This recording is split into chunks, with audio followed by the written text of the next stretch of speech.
A millionaire in his final days goes out for one last coffee, but forgets his wallet. A little girl says, "You can have mine. I'm already full." Just before the story starts, wherever you are on your journey, consider this your sign to keep going. The December wind cut through downtown Chicago like a blade, but William Henderson barely felt it. At 73, he'd grown numb to more than just the cold. His Armani coat, worth more than most people's monthly rent, hung loose on his shrinking frame as he walked toward Rosie's Corner Cafe, a tiny establishment he'd never noticed in his 40 years of living in this neighborhood. 6 months. That's what Dr. Mitchell had told him. 6 months, maybe less. Pancreatic cancer doesn't negotiate, doesn't care about your bank account or your empire of luxury hotels. It just takes. Bill pushed open the cafe's squeaky door, breathing in the warm aroma of coffee and fresh pastries. The place was cramped, filled with mismatched chairs and tables that had seen better decades. Nothing like the marble lobbies of his Henderson hotel chain, but today something drew him here. Maybe it was the simplicity. Maybe it was the fact that in 6 months none of his gold-plated world would matter. "What can I get you, sir?" asked a young woman behind the counter, her tired eyes brightening with professional courtesy. "Large black coffee, please," Bill said, reaching for his wallet. His fingers found empty pockets. Panic flickered through him, not because of the money, but because he'd never, not once in his adult life, been unable to pay for something he wanted. "I'm sorry, I seem to have forgotten my wallet," he said, feeling heat rise to his cheeks. Before the cashier could respond, a small voice piped up from a corner table. "Mister, you can have my coffee. I'm already full anyway." Bill turned to see a little girl, maybe 8 years old, pushing a nearly full cup of hot chocolate toward him. Her clothes were clean but clearly second-hand. A faded purple sweater with tiny holes near the cuffs, jeans with patches at the knees. Her dark hair was pulled back in a simple ponytail, and her brown eyes held a warmth that made something long frozen inside Bill's chest begin to crack. "Sweetheart, I couldn't possibly—" "Please, mister. You look really cold. And besides," she smiled, revealing a gap where her front tooth used to be, "Mama always says sharing makes everything taste better." The cafe fell silent. Bill looked at this child, this beautiful, generous child, offering her only luxury to a complete stranger. In his world of corporate mergers and hostile takeovers, he'd forgotten that people like this existed. "What's your name, Angel?" he asked, his voice softer than it had been in years. "Emma Rodriguez. What's yours?" "William, but you can call me Bill." He accepted the warm cup, and as their hands briefly touched, he felt something he hadn't experienced in decades: hope. "Thank you, Emma Rodriguez. This might be the most important coffee of my life." As Bill walked out into the cold Chicago afternoon, he didn't know that the little girl watching him through the window had just changed the course of both their destinies forever. Bill couldn't sleep that night. He paced the marble floors of his penthouse, Emma's gap-toothed smile haunting his thoughts. At 3 a.m., he made a decision that would have shocked his business associates. He called his private investigator. "Marcus, I need you to find everything you can about a family. The child's name is Emma Rodriguez, about 8 years old. She was at Rosie's Corner Cafe on 5th Street yesterday around 2 p.m. "Sir, is there a legal issue? Security concern?" "No, just find them, quietly." 2 days later, Marcus delivered a thin file that made Bill's blood run cold. Emma Rodriguez lived with her mother Maria, 24, and grandmother Carmen, 58, in a one-bedroom apartment in Pilsen. Maria worked 3 jobs, cleaning office buildings at night, stocking shelves at a grocery store in the mornings, and doing laundry at a local laundromat on weekends. Carmen watched Emma while fighting her own battle with diabetes, rationing insulin because they couldn't afford regular doses. The numbers painted a devastating picture. Monthly income, $1,800. Monthly expenses, $1,850. They were drowning $50 deeper every month, kept afloat only by food banks and the kindness of neighbors. "How does an 8-year-old afford coffee at Rosie's?" Bill asked Marcus. "Birthday money from her grandmother. The kid has been saving quarters for 2 months to buy herself a hot chocolate. It was supposed to be her early Christmas present to herself." Bill set the file down with shaking hands. This child had given him her Christmas present, a gift she'd saved quarters for, coin by coin, week after week. The next morning, Bill found himself walking past Emma's elementary school at dismissal time. He spotted her immediately, the same purple sweater, the same bright smile as she hugged a friend goodbye. But now he noticed things he'd missed before. Her shoes had cardboard inside to cover the holes. Her backpack was held together with duct tape. And when she started walking home, she moved slowly, carefully, like someone trying to make a small snack last the entire journey. Bill followed at a distance, watching as Emma stopped at a corner store. Through the window, he saw her count coins carefully before buying a single banana. She split it in half, eating one piece immediately and wrapping the other in a napkin, probably saving it for later or maybe for her grandmother. As Emma disappeared into a rundown apartment building, Bill stood on the sidewalk, feeling something he hadn't experienced in decades: shame. Here was a child living on banana halves and saved quarters, and she'd given her only luxury to him without a second thought. That night, Bill made another call, this time to his lawyer. "Sarah, I need you to set up an anonymous charitable fund. I want to start with the Rodriguez family on Maple Street in Pilsen." "How much are we talking about, Bill?" "Start with their rent, all of it, for the next year." "That's very generous. Any particular reason?" Bill looked out at the Chicago skyline, thinking of a little girl with holes in her shoes and generosity in her heart. "Someone taught me that sharing makes everything taste better." Maria Rodriguez stared at the letter in disbelief, reading it for the 4th time. Her hands trembled as she showed it to her mother Carmen, who was sitting at their tiny kitchen table, carefully measuring her insulin. "Mijo, I don't understand. What does anonymous benefactor mean?" "It means someone is paying our rent for the entire year, Mama. All of it, 12 months paid in full." Carmen set down her syringe and looked at her daughter with suspicious eyes. "Nobody gives away money like that. What's the catch?" Maria had been wondering the same thing. $12,000, more money than their family had ever seen at once. The letter from Henderson and Associates law firm was official, bearing seals and signatures, but it felt like a dream. "Maybe it's a mistake," Maria whispered, but deep down she hoped it wasn't. 3 jobs were slowly killing her. She'd lost 15 pounds in the last 2 months, surviving on coffee and whatever Emma left on her plate. Every night she fell into bed with her muscles screaming and her heart aching. Knowing she was failing her daughter, Emma needed new clothes, new shoes, books for school. Emma needed her mother present, not exhausted. Meanwhile, across town, Bill was having his own doubts. He'd been generous before: charity galas, tax-deductible donations to hospitals and museums. But this felt different, personal, dangerous even. "Why anonymous?" Sarah Chen had asked when setting up the fund. "You usually like recognition for your philanthropy." Bill couldn't explain that this wasn't philanthropy. This was something closer to penance. For 60 years, he'd built walls around his heart. Success became his fortress, money his sword. He'd married twice, briefly, to women who loved his bank account more than his soul. No children, no real friends, just business associates and employees paid to care. Emma Rodriguez had cracked those walls with a cup of hot chocolate and a gap-toothed smile. 3 days after the rent payment, Bill found himself at Rosie's cafe again. He told himself he just wanted coffee, but his eyes searched every corner until he found her.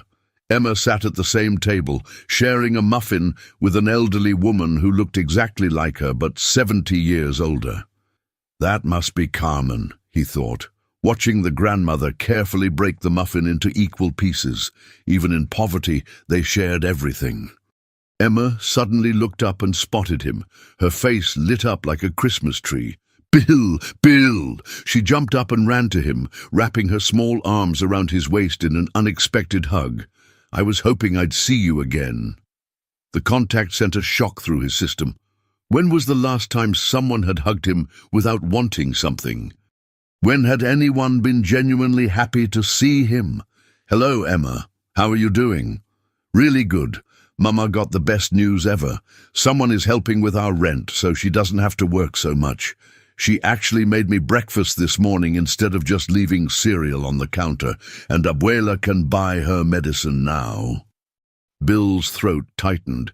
Such simple things. Breakfast with your mother, medicine for your grandmother, things his money had made possible, things that wouldn't exist in 6 months when he was gone. "That's wonderful news, sweetheart." Emma took his hand and pulled him toward her table. "Come meet my abuela. She makes the best tortillas in the whole world." As Bill sat across from Carmen Rodriguez, seeing the curiosity and slight wariness in her eyes, he realized he was crossing a line from which there would be no return. These people weren't just recipients of his charity anymore. They were becoming his family. Carmen Rodriguez studied the well-dressed man sitting across from her, noting the expensive watch, the perfectly tailored coat, the manicured hands that had never seen real work. But she also saw something else, a loneliness so deep it made her grandmother's heart ache. "Emma tells me you're the man she shared her coffee with," Carmen said in accented English, her voice gentle but probing. "Hot chocolate, actually. And yes, that's me. Your granddaughter saved my day." Emma beamed at the compliment, then turned serious. "Bill, you look sad. Are you okay?" Out of the mouths of babes, here was a child living in poverty who was worried about his emotional well-being. Bill felt that familiar crack in his chest widening. "I've been better, sweetheart, but meeting you definitely helped." Over the next hour, Bill learned more about real living than he had in years of board meetings. Emma chattered about school, how she loved reading but struggled with math, how her teacher, Mrs. Patterson, had started a book club that Emma couldn't join because they met after school, and her grandmother couldn't drive. Carmen shared stories about their homeland, about traditions Emma was learning, about recipes passed down through generations. "You know," Carmen said thoughtfully, "Emma has been different since that day at the cafe. Happier? She keeps talking about the nice man who accepted her kindness." "Most adults won't let kids help them," Emma explained seriously. "They think we're too little, but you let me help you, and that made me feel big." Bill's vision blurred unexpectedly. This child had felt proud to help him, in his world of power and control. He'd forgotten what it meant to let someone else give. "Emma," he said carefully, "what do you want to be when you grow up?" "A teacher, like Mrs. Patterson. But Mama says college costs too much money, so maybe I'll just work at the store like her." "College does cost money," Bill agreed, "but sometimes people find ways to help with that." Carmen's eyes sharpened. There was something about this man, something that didn't quite fit. Rich men didn't sit in corner cafes listening to 8-year-old girls talk about their dreams. After they parted ways, Bill sat in his car for 20 minutes, watching Emma skip down the sidewalk, holding her grandmother's hand. His phone buzzed with messages from his assistant, board meetings, acquisition deals, profit reports. The empire that had consumed his life for 40 years suddenly felt meaningless. That evening, Bill called his doctor. "Dr. Mitchell, I need to know exactly how much time I have, and I need to know what my final weeks will look like." "Bill, we discussed this. There are variables. Please, I need to plan something important." The silence stretched before Dr. Mitchell spoke quietly. 3 to 4 months of relatively normal function, then decline will be rapid. Why are you asking? I need to set up a trust fund, a large one, and I need to make sure it's bulletproof. After hanging up, Bill opened his laptop and began typing. If he had 4 months, he needed to use them wisely. Emma Rodriguez was going to college. Emma Rodriguez was going to become a teacher. And Emma Rodriguez was never going to know that the man she'd shared her hot chocolate with had made it possible. But first, he had to figure out how to spend the next few months watching her grow up without revealing who he really was or why her small act of kindness had saved his soul. The hardest part? He was already dying, and now, for the first time in decades, he desperately wanted to live. Christmas was 3 weeks away, and Chicago had transformed into a winter wonderland that Emma pressed her face against the window to admire. Bill had been visiting Rosie's cafe 3 times a week, timing his visits to coincide with Emma's after-school hot chocolate when her birthday money allowed. Today was different. Today, Emma wasn't smiling. "What's wrong, sweetheart?" Bill asked, sliding into the chair across from her and Carmen. Emma's lower lip trembled. "Mrs. Patterson said there's going to be a Christmas play at school, and everyone gets to invite their families. But Mama works nights now, and she's too tired to come during the day." Carmen reached over and stroked Emma's hair. "Mija, Mama's working hard for us. She wants to come. I know, Abuela, I'm not mad. I wanted her to see me be the narrator. I practiced so hard." Bill felt that familiar fire in his chest. Not anger, but purpose. "When is the play, Emma?" "December 22nd at 2 p.m., but it's okay, really. Abuela will try to come if her diabetes isn't acting up." That afternoon, Bill made a call to Henderson Hotel's HR department. "I need you to contact every cleaning company we contract with in the Chicago area, find out who employs Maria Rodriguez, and arrange for her to have December 22nd off, paid.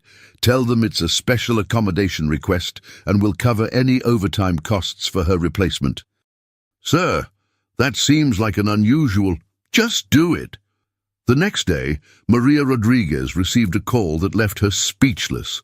An unexpected paid day off, approved by upper management for exceptional service recognition. She hadn't even known her supervisors knew her name. But Bill wasn't finished. He'd learned from Marcus that Carmen's diabetes was worsening because she was rationing insulin to make their budget stretch. One anonymous payment to the pharmacy covered 6 months of supplies, labeled as insurance adjustment. 3 days later, he overheard Emma telling another child at the cafe that she wished she could buy her mother a Christmas present, something special to show how much she appreciated everything Maria did for them. That evening, Bill visited the most exclusive jewelry store in Chicago. "I need something special," he told the owner, "a necklace for a young mother. Something that says, you are loved and valued, but it needs to look like something an 8-year-old could afford." The jeweler looked confused until Bill explained. "Make it simple, beautiful, but simple. And I want you to tell the child who comes to buy it that you have a special Christmas discount, 99% off." "Sir, you're talking about a significant loss." "I'll cover the difference. Make it happen." Meanwhile, Emma had been saving every penny she could find, searching couch cushions and picking up coins on the sidewalk. She'd managed to collect $4.37 for her mother's Christmas present. Bill's heart broke and soared simultaneously when Marcus reported that Emma had visited 3 different stores, carefully examining their cheapest items, trying to find something worthy of her mother with her tiny budget. On December 15th, Emma walked into Goldstein Jewelers with her crumpled dollar bills and handful of coins. Bill was waiting in a rental car across the street, watching through the window as the jeweler showed Emma a delicate silver necklace with a small heart pendant. Through the glass, he could see Emma's eyes widen with wonder, then fall with disappointment when she saw the price tag, but the jeweler leaned down and whispered something in her ear. Emma's face transformed with joy as she carefully counted out her money, When Emma emerged from the store clutching a small velvet box, Bill wiped tears from his eyes. Inside that box was a $3,000 necklace that an 8-year-old girl believed she'd bought with playground change for her hard-working mother. But the real gift wasn't the necklace. It was watching Emma skip down the street, radiating happiness because she could give her mother something beautiful. It was knowing that in 1 week, Maria would sit in the front row of a school auditorium, wearing a necklace chosen with love, watching her daughter shine on stage. Bill had spent his life accumulating wealth, but Emma Rodriguez was teaching him what it meant to be rich. As he drove home that night, Bill realized he had exactly 93 days left to live, and for the first time in his entire adult life, he knew exactly how he wanted to spend them. The night of December 22nd changed everything. Bill sat in the back row of Emma's school auditorium, wearing a baseball cap and glasses he didn't need, watching as 8-year-old Emma Rodriguez stood center stage with confidence that belied her age. Her clear voice carried through the packed auditorium as she narrated the Christmas story, and Bill found himself leaning forward, hanging on every word like she was delivering a presidential address. In the front row, Maria Rodriguez sat with tears streaming down her face, wearing the delicate silver necklace that caught the stage lights. Carmen was beside her, insulin pump working properly for the first time in months, both hands pressed to her heart as her granddaughter commanded the stage. And so, Emma's voice rang out clear and strong, "The greatest gifts are not the ones we receive, but the ones we give with love." The words hit Bill like a physical blow. Here was a child who had lived this truth, who had given her Christmas present to a stranger, and somehow changed his entire world. After the play, Bill watched from a distance as Emma ran into her mother's arms, both of them crying and laughing. He saw Maria touch the necklace at her throat with wonder, saw Carmen beam with pride that her granddaughter was the star of the show. That's when Bill made the decision that would alter everything. He called Sarah Chen from the parking lot. "Sarah, I need you to draft a new will. I'm leaving everything to Emma Rodriguez." "Bill, I have to advise against such a hasty decision. You barely know this child. There are legal complications, tax implications. I know exactly what I'm doing. Set up a trust that activates when she turns 18. Full college tuition, living expenses, and a substantial inheritance that she can't access until she's 25. But I want you to do something else." "What?" "I want to tell her the truth. About the money. About everything. I'm dying, Sarah. I have maybe 2 months left. This little girl gave me something no one else could. She gave me a reason to matter. I want to spend whatever time I have left being part of her life, not just watching from the shadows." "Bill, that's a significant emotional burden to place on a child. She's stronger than you think, and I'll be careful how I tell her." 2 days later, Bill waited at Rosie's cafe, more nervous than he'd been for any business merger. Emma arrived with Carmen, still glowing from her successful performance. "Bill, did you know our Christmas play was yesterday? I was the narrator." "Actually, Emma, I did know. I was there." Emma's eyes widened. "You were? I didn't see you." "I sat in the back. You were absolutely magnificent, the best narrator I've ever heard." Emma beamed, then tilted her head curiously. "How did you know about the play?" This was it, the moment of truth. "Emma, there's something I need to tell you. Something important about why I've been able to spend so much time at this cafe and why I always seem to know when you'll be here." Carmen's instincts sharpened. She'd been wondering about this man for weeks. "Emma, sweetheart, I'm a very wealthy man, wealthy enough that I don't have to work every day like most people, and when you shared your hot chocolate with me, something happened that changed my whole life." "What happened?" "I remembered what it felt like to matter to someone. I've been alone for a very long time, Emma.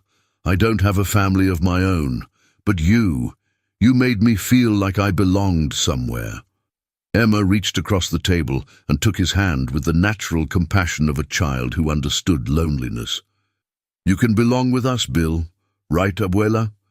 Carmen studied this man with new eyes. Wealthy.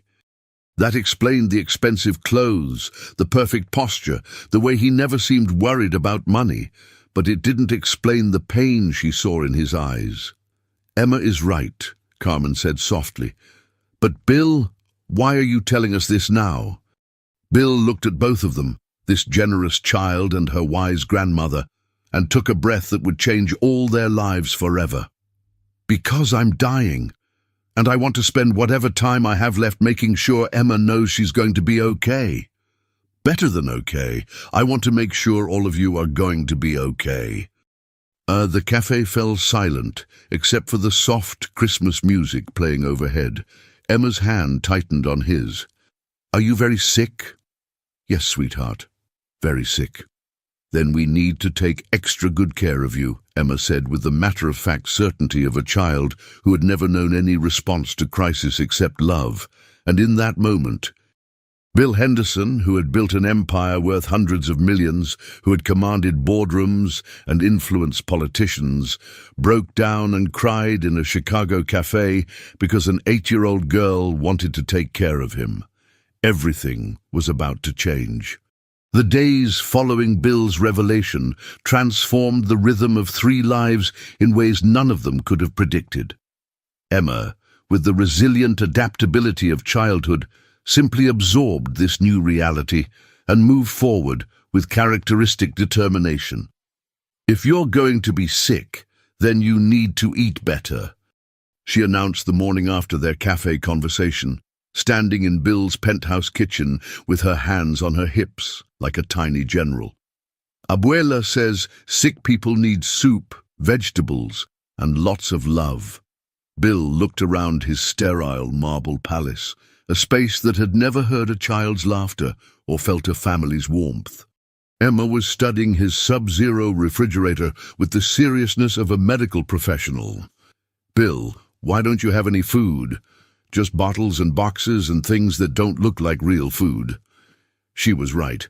His kitchen contained protein shakes, meal replacement bars, and takeout containers from expensive restaurants. Nothing that resembled the home-cooked meals he watched Emma's family share.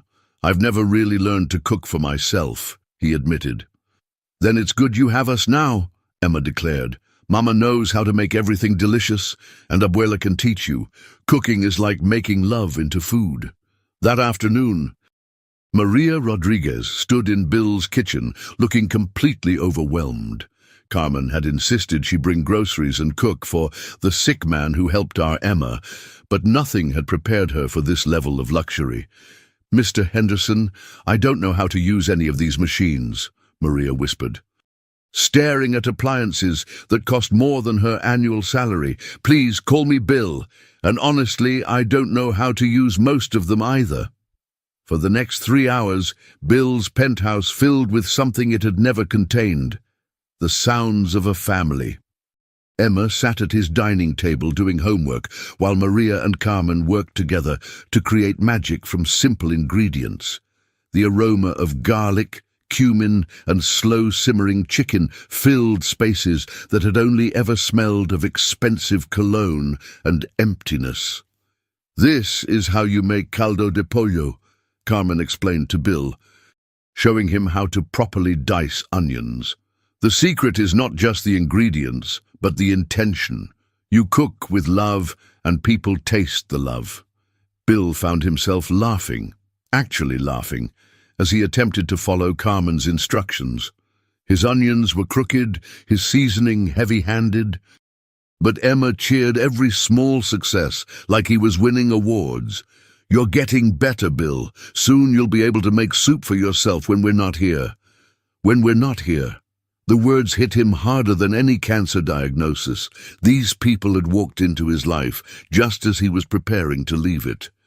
And now the thought of being without them felt worse than dying. "Emma," he said carefully, "what would you think about spending more time here?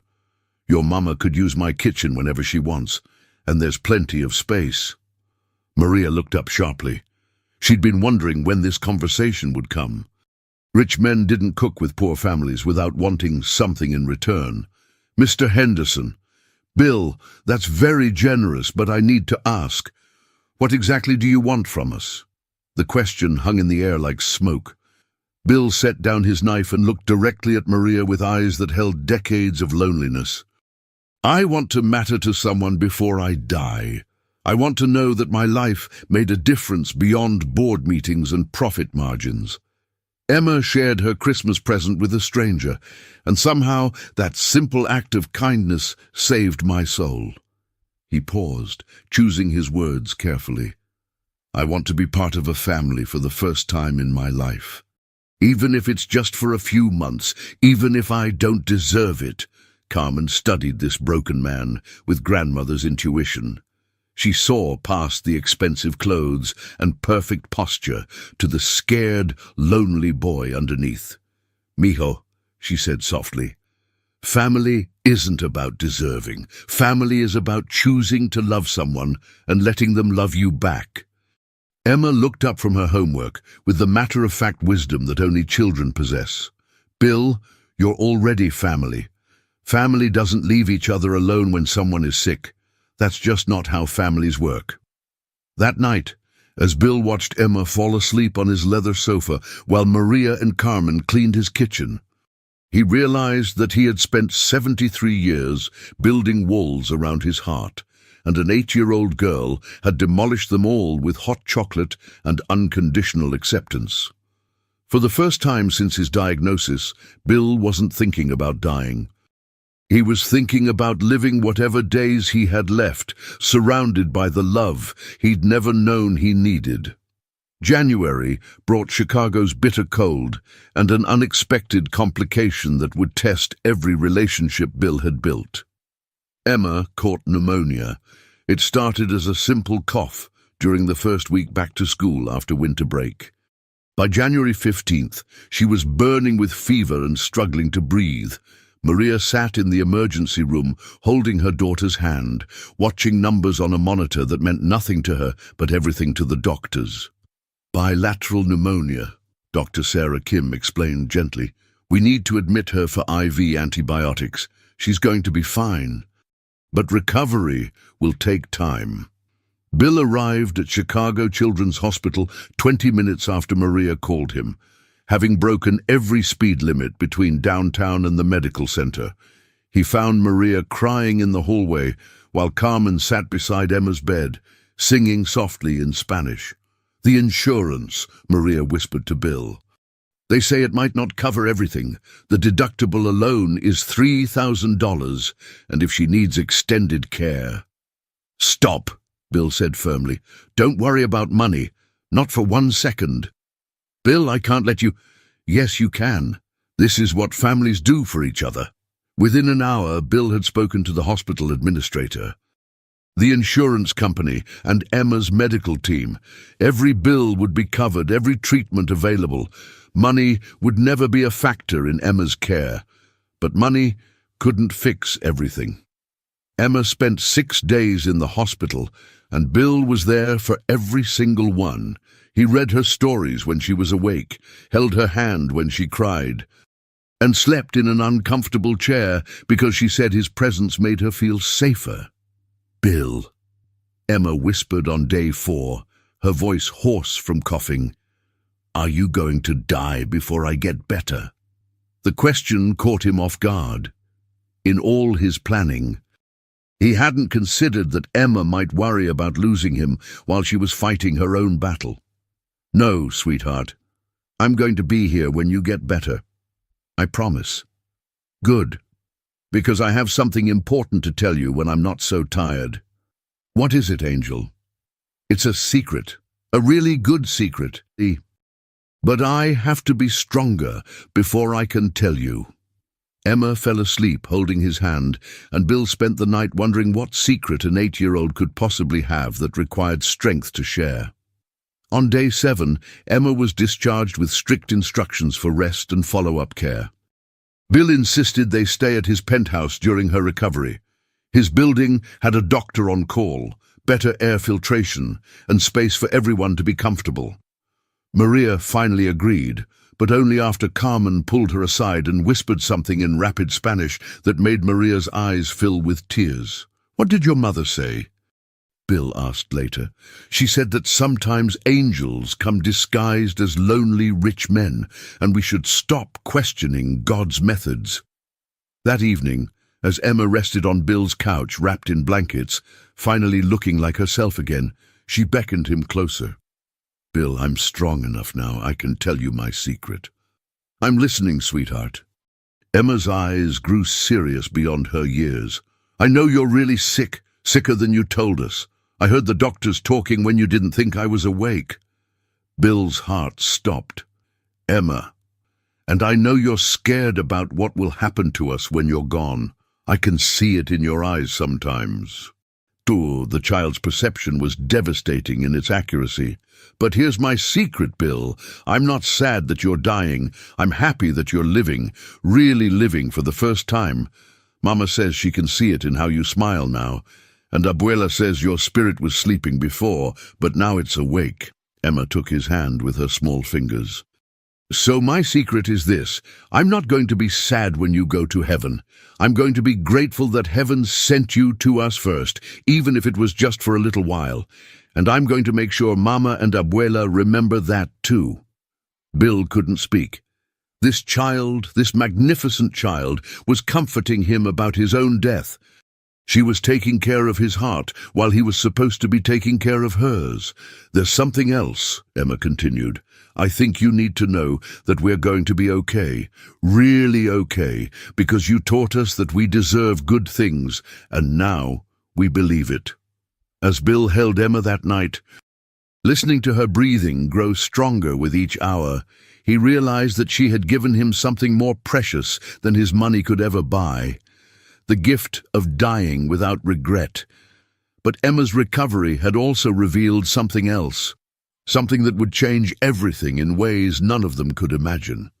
February arrived with news that shattered Bill's carefully constructed timeline. Dr. Mitchell's latest scans revealed what they'd all feared but hoped to avoid. "The progression is faster than we anticipated," Dr. Mitchell said quietly in his office while Bill sat alone, having insisted Maria and Carmen stay home with Emma. 6 weeks. Possibly 8. I'm sorry, Bill. 6 weeks. Not the 3 months he'd been counting on. Not enough time to see Emma's 9th birthday in April. Not enough time to ensure the trust was perfect, the legal documents bulletproof, the future secured exactly as he envisioned. Bill drove home in a daze, his mind racing through everything he still needed to accomplish. The trust fund was established, but required final signatures. Emma's college savings needed adjustment. He wanted to record videos for her major life events, graduation, wedding, her first teaching job.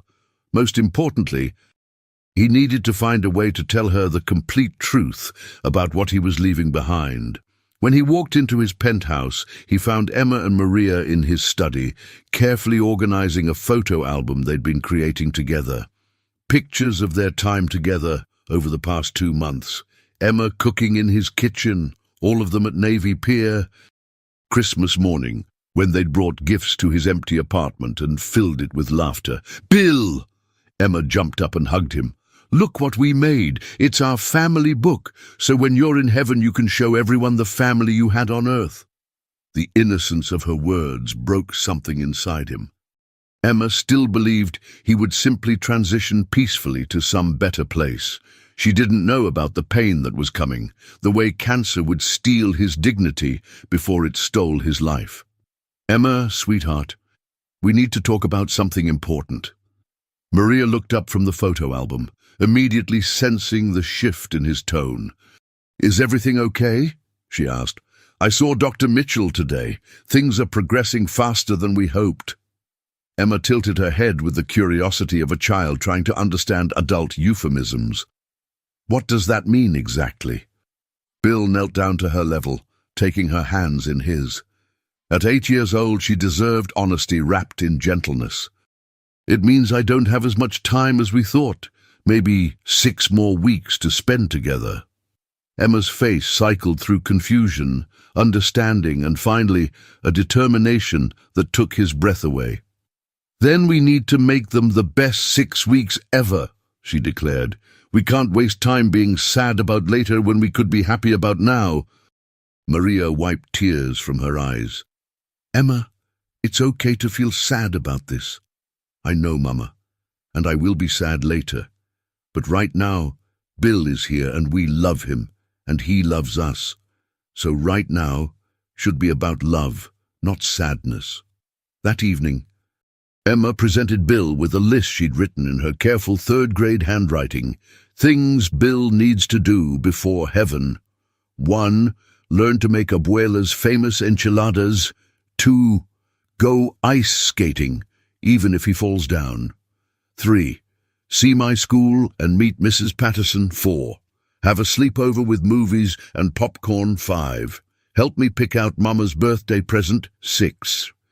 Teach me about business so I can be smart like him. 7. Make sure we know he loves us every single day.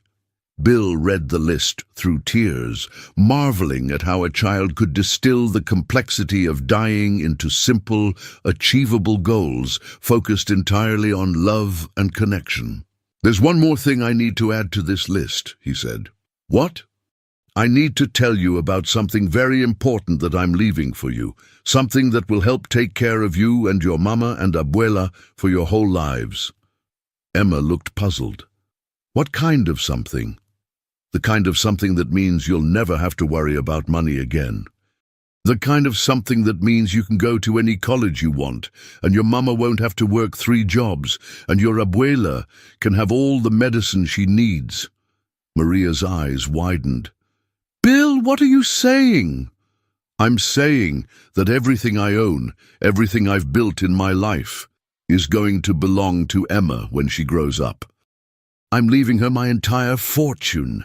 The room fell silent. Maria looked stunned. Carmen, who had been quietly listening from the kitchen, sat down heavily. Emma, however, just looked confused. "But Bill, I don't want your money. I want you." "I know, Angel, but you can't have me forever, so instead, I'm giving you something that will let you help other people the way you helped me. You can use it to make the world better." "How much money are we talking about?" Maria whispered. Bill looked at the 3 people who had become his entire world and spoke the number that would change everything. $437 million. The silence that followed was broken only by Emma's small voice. "Is that a lot?" Despite everything, Bill laughed. "Yes, sweetheart, that's a lot." But as he watched the shock and disbelief transform into something approaching fear on Maria's and Carmen's faces, Bill realized that money this vast would bring complications none of them had anticipated. Emma Rodriguez was about to become one of the wealthiest children in America, and they had 6 weeks to prepare for what that would mean. The revelation of Bill's fortune created an earthquake that shook the foundation of everything they'd built together. 3 days after learning the truth, Maria hadn't slept, Carmen hadn't stopped praying, and Emma seemed to be the only one unaffected by the magnitude of what was coming. "Mama, why are you scared?" Emma asked on Thursday morning, finding Maria staring out the window of Bill's penthouse with red-rimmed eyes. "Bill is still the same person. Mija, you don't understand. That much money, it changes everything. People will want things from us. They'll say we took advantage of him. They'll try to hurt us or use you." Emma considered this with the seriousness she applied to all problems. "Then we'll have to be very careful about who we trust, but that doesn't mean we stop trusting everyone." Meanwhile, Bill was discovering that his good intentions had created a legal and social minefield. Sarah Chen had been fielding calls from distant relatives who'd never shown interest in Bill's life, but were suddenly concerned about his mental state. The media had somehow caught wind of the story, and reporters were digging into the Rodriguez family's background with predatory enthusiasm. "Bill, I have to ask," Sarah said during an emergency meeting in his study while the family waited in another room. "Are you absolutely certain about this decision? There are ways to provide for Emma's future without making her a target." "She saved my life, Sarah, not in some metaphorical way. She literally saved my soul when I was ready to give up on everything. If that's not worth my fortune, then what would be? But consider the practical implications. Emma will need security, financial advisors, lawyers. Her childhood is essentially over. Is that what you want for her?" Before Bill could answer, they were interrupted by a commotion from the living room. Maria was on the phone, her voice shaking with anger. "No, I will not comment on whether we manipulated a dying man. No, you cannot speak to my daughter. Don't call this number again." She hung up and turned to find Bill standing in the doorway. "They're calling us gold diggers," she said quietly. "They're saying we planned this whole thing to steal your money." Emma looked up from her coloring book with confusion. "What's a gold digger?" "Someone who pretends to love a person just to get their money," Carmen explained gently. Emma's face darkened with an anger none of them had ever seen from her. "That's stupid. We loved Bill before we even knew he had money. And we'd love him if he was poor too." She stood up and walked to Bill with purpose. "Bill, do the people saying mean things about us know that you're dying?" "Yes, sweetheart." And they're more worried about your money than about you being sick." "It seems that way." "Then they're not good people, and we shouldn't care what not good people think." Her simple logic cut through weeks of anxiety like a blade. But the outside pressure was mounting, and Bill knew they needed a plan. That afternoon, he made a decision that would protect Emma while honoring his commitment to her future. "I'm going to change the structure of the inheritance," he announced to Sarah. "Not the amount, but how it works." "What do you mean?" "Emma gets access to education funds immediately, unlimited for her and her family, medical care, living expenses, reasonable comfort. But the bulk of the fortune doesn't transfer until she's 30, and only if she demonstrates she understands the responsibility. And if she doesn't want it, then it goes to charity, as she directs." That evening, Bill explained the modified plan to Emma and her family. "The money will be there if and when you want it," he told Emma.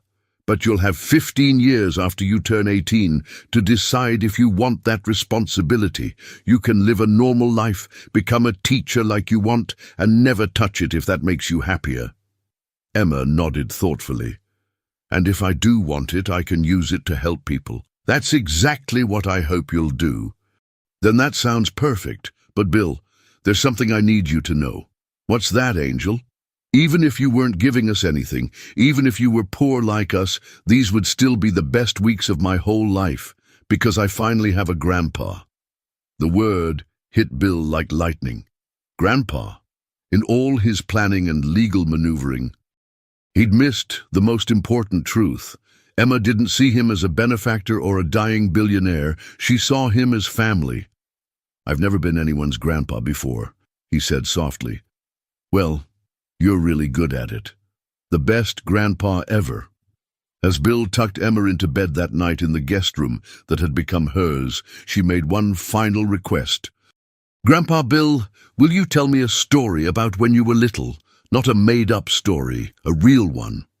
And so, with 3 weeks left to live, Bill Henderson began sharing the childhood memories he'd buried for 70 years, connecting his past to Emma's future in ways that no amount of money ever could. With 2 weeks remaining, Bill's physical decline became impossible to hide. He moved slower, tired more easily, and had started using a wheelchair for longer outings. But his spirit had never been stronger. Emma had adapted to his changing condition with the remarkable resilience of childhood, becoming his self-appointed caregiver and entertainment director. She'd learned to adjust his pillows without being asked, bring him water before he felt thirsty, and somehow always know when he needed encouragement. "Grandpa Bill," she said one morning while helping him with his medication, "Mrs. Patterson wants to meet you.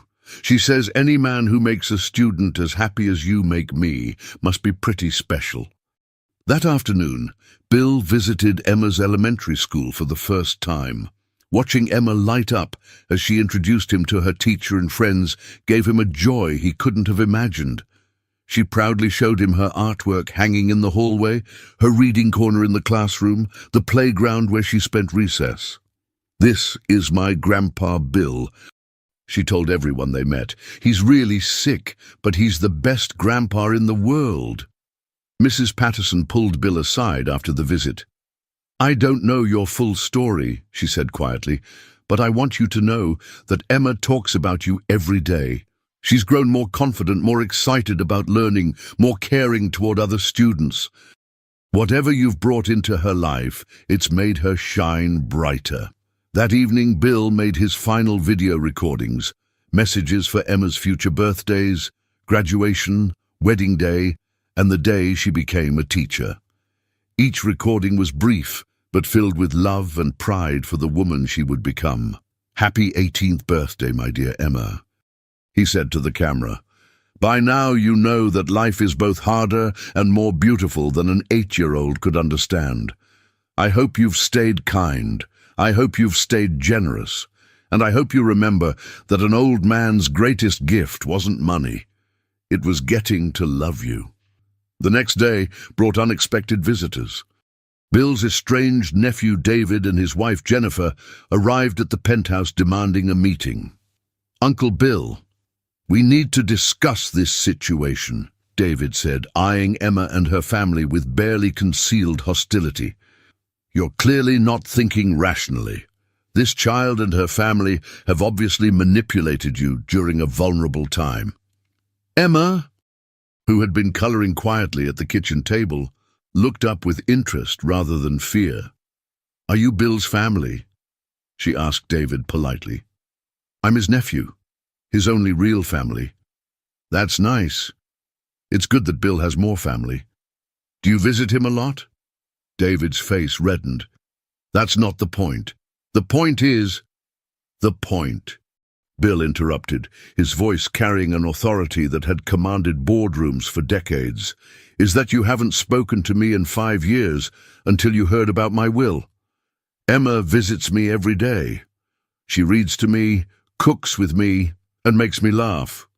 Which one of us sounds like family to you?" Jennifer stepped forward with practiced sympathy. "Bill, we understand you're lonely, but surely you can see that leaving everything to a child you've known for 2 months is the best decision I've ever made," Bill finished firmly. Emma stood up from her coloring and walked over to David with the fearless directness of childhood. "Are you sad that Grandpa Bill is dying?" she asked. The question caught David off guard. "Well, yes, of course. Have you told him that? Have you spent time with him since he got sick?" "It's complicated." "It's not complicated," Emma said with 8-year-old clarity. "Either you love someone and want to be with them, or you don't. Grandpa Bill needed family, and we became his family. If you wanted to be his family, you could have been here too." She paused, then added with devastating innocence, "But it's okay if you just care about the money. Some people aren't good at loving. That doesn't make you bad people, just different people." The visit ended abruptly, with David and Jennifer leaving in angry frustration, threatening legal action that both Bill and Sarah knew would fail. That night, as Bill struggled with pain that was becoming harder to manage, Emma crawled into bed beside him. "Grandpa Bill, are you scared?" "Sometimes, Angel. Are you?" "A little. But Mama says being scared just means something is important to us. And you're very important to us." "Emma, I need you to promise me something." "What?" "Promise me you'll remember that the best thing about having money isn't buying things for yourself. It's being able to help other people the way you helped me." "I promise." "But Grandpa Bill—" "Yes? I think you helped us more than we helped you." As Emma fell asleep in his arms, Bill realized that David had been wrong about one thing. Bill hadn't known Emma for 2 months. He felt like he'd been waiting his whole life to meet her, and these few months together were just the universe finally putting the right people in the right place at the right time. With 1 week left, Everything was in place except for the hardest part, saying goodbye. Bill's final week arrived with Chicago's first hint of spring, and Emma declared that meant they needed to celebrate everything beautiful about being alive. Despite his weakening condition, she insisted on one last adventure. "Grandpa Bill, you haven't seen the lake yet when it's starting to wake up," she said, carefully helping him into his wheelchair. "The ice is breaking up, and Mama says it sounds like the earth is stretching after a long winter nap." They spent Saturday afternoon at Lake Michigan, wrapped in blankets, watching ice floes drift past, while Emma chatted about everything and nothing. She told him about her plans for 4th grade, her ideas for helping other kids at school, her dreams of teaching children who didn't have much money. "I want to be the kind of teacher who makes kids feel important," she said, "like you made me feel important." "You were always important, sweetheart. I just helped you see it." Sunday brought family from everywhere. Maria's sister drove up from Texas with her 3 children. Carmen's brother flew in from California. The penthouse filled with the sounds of a real family gathering, children laughing, adults sharing stories. Food cooking in the kitchen that had been silent for too many years. Bill watched it all from his chair by the window, overwhelmed by the love surrounding him. These people had embraced him completely, making him the center of their family, not because of what he could give them, but because Emma had declared him worthy of love. Monday. His breathing became labored. Dr. Mitchell arrived with hospice nurses who set up equipment to keep him comfortable. Emma appointed herself head nurse, carefully monitoring his water intake and making sure his favorite classical music played softly in the background. "Does it hurt?" she asked Tuesday evening as they watched the sunset from his bedroom. "Not when you're here," he answered honestly. Her presence seemed to push back the darkness in ways medicine couldn't. "Good, because I need to tell you something important before you go to heaven." "I'm listening, Angel." Emma took his hand with the solemnity of someone delivering crucial news. "I figured out why God sent you to us right when you were dying. It wasn't just so we could take care of you, and it wasn't just so you could take care of us." "What was it then?" "It was so you could learn what love feels like before you went to heaven. Because how can you be happy in heaven if you've never been happy on earth?" Her words hit him with the force of divine revelation. This child had understood something profound that had taken him 73 years to discover. "And now," Emma continued, "when you get to heaven, you can tell them all about your family. You can tell them about Maria's singing and Carmen's cooking and how I'm going to be a teacher. You won't be lonely there because you'll have stories about people who love you." Wednesday morning, Bill woke to find Emma asleep in the chair beside his bed, her small hand wrapped around his finger. Maria was curled up on the sofa across the room, and Carmen was sleeping peacefully in the guest room. His family, his impossible, miraculous family. "Emma," he whispered. She woke immediately, alert in the way children are when someone they love is sick. "I'm here, Grandpa Bill. Do you need anything?" "I need you to know something. Meeting you was the most important thing that ever happened to me. You saved my life in every way a person can be saved. I love you too, Grandpa Bill." "Emma, when I'm gone, I want you to remember something very important. The money I'm leaving you isn't really mine anymore. It belongs to the little girl who shared her hot chocolate with a stranger because she thought he looked cold. Use it the way you would use that hot chocolate, to warm people up when they need it most. I will, I promise. And remember that being rich isn't about having money. Being rich is about having people who love you. You were rich before you ever met me, and you'll be rich long after I'm gone."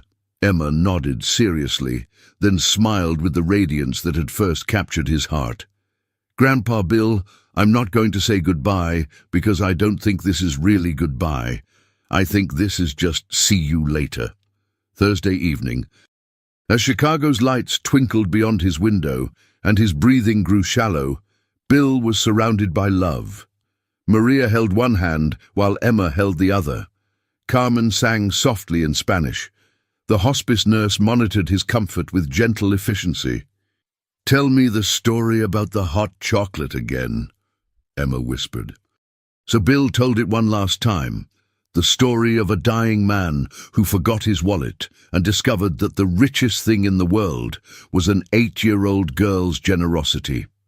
He told it slowly, savoring every detail, until his voice faded into peaceful silence.